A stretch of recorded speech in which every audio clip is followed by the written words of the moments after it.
Hi guys. So I think kuna umuhimu mkubwa wa sisi kuendelea kueleweshana kwamba hatuko hapa kwa ajili ya chama chochote. Yani I feel like Watanzania wengi kwa sasa hivi ambao yani hatutaki tena kuongozwa na CCM, hatutaki tena CCM. I don't think hiyo yani hizo feelings zetu au hicho tunachokitaka kinatokana na kwamba sijui tunapigania chama fulani au tunataka chama fulani. Hapana, I don't think hiyo ndio goal ya Watanzania. I think Watanzania walio wengi hawajali ni chama gani kiko madarakani, hawajali. I think Watanzania walio wengi wanachojali wao ni kuweza kuweka viongozi ambao watawaletea maendeleo, ni kuweza kuweka chama chochote ambacho kitaweza kuleta maendeleo, na pale ambapo iko chama kitashindwa tuweze kukiondoa iko chama madarakani. I think Watanzania walio wengi sasa hivi wanachokipigania ni waweze kupata wabunge ambao wataenda bungeni na kuwawakilisha wao na kuwaletea maendeleo, na huyo mbunge akishindwa waweze kumuondoa na kuweka bunge mwingine bila kujali ni bunge wa chama gani. I think hicho ndio kitu ambacho tunakipigania, because sasa hivi yani Watanzania tumepoteza uwezo wa kuchagua kiongozi yote tunayemtaka. Tumepoteza uwezo wa kuchagua rais tunayemtaka. Tumepoteza uwezo wa kuchagua mbunge tunayemtaka. Yani sasa hivi, kwa kifupi, sasa hivi rais wa nchi ya Tanzania anachaguliwa labda na watu watatu. Yani kwa mfano 2015 rais wa Tanzania pretty much alichaguliwa na Jakaya Kikwete. Period. Na I think mwaka huu 2020 rais wa Tanzania au tuseme mgombea wa CCM kajichagua mwenyewe. Yani hata ile kuwa mgombea wa CCM kajiteua mwenyewe, kajichagua mwenyewe. Yani Samia alivunja katiba ya CCM ili aweze kuwa mgombea. Mbele ya macho ya nchi nzima tukiangalia, alivunja katiba ya CCM akajichagua mwenyewe. Na ndio kitu hiko tena anaenda kukifanya kwenye uchaguzi mkuu. Kweli hapo kuna yani bado tuna nchi, bado tutapata maendeleo yoyote? Yani tumefika sehemu ambao rais wa nchi anajichagua mwenyewe. Yani ndo tulipofika Watanzania. Tumefika sehemu ambao wabunge hawahitaji tena hata kwenda kuuza sera kwa wananchi, hawahitaji kwenda kufanya kampeni kwa wananchi.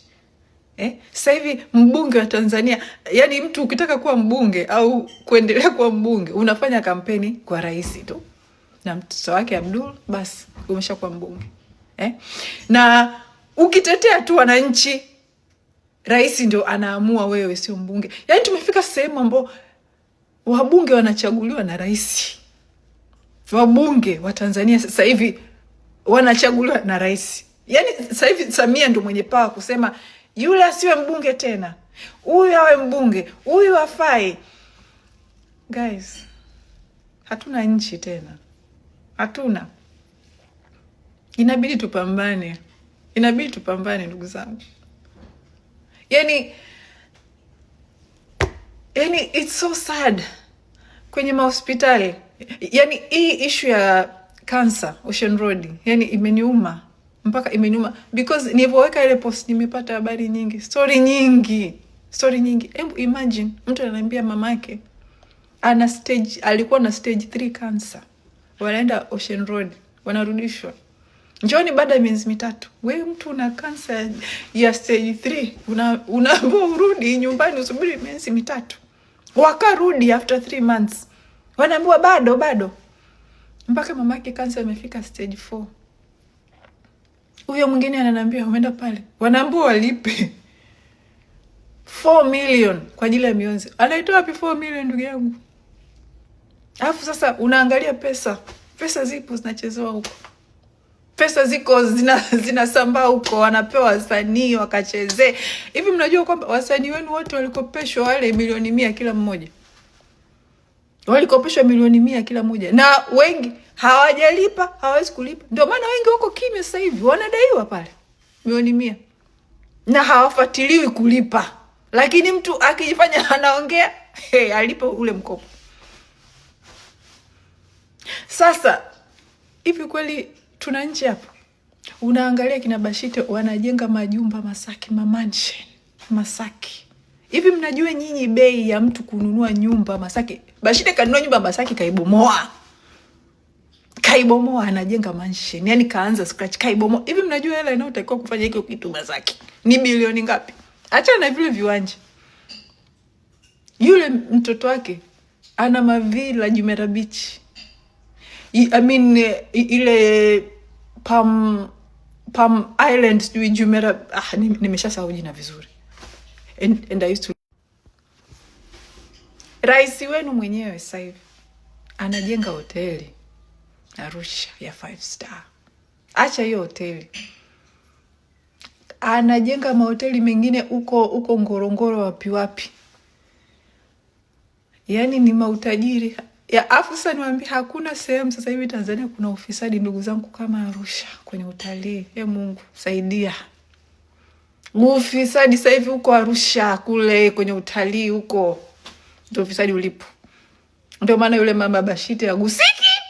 Bashite afanye nini? Maka yeye ndio anayesimamia ufisadi wote kule. Yani katika marais wale kufanya ufisadi, huyu sasa hivi ndio namba 1, ndugu zangu. Yeye na familia yake sasa hivi, yani afu sasa hawatosheki. Ndio kwanza mtu huyu mama anawaza kuja kubadilisha katiba ili aweze kufanya na kipindi cha 3. Yani hawatosheki hata na wao tajiri wa Tanzania. It's time for us to fight. Yani sijui tunafanyaje yani. I don't know. Anyway.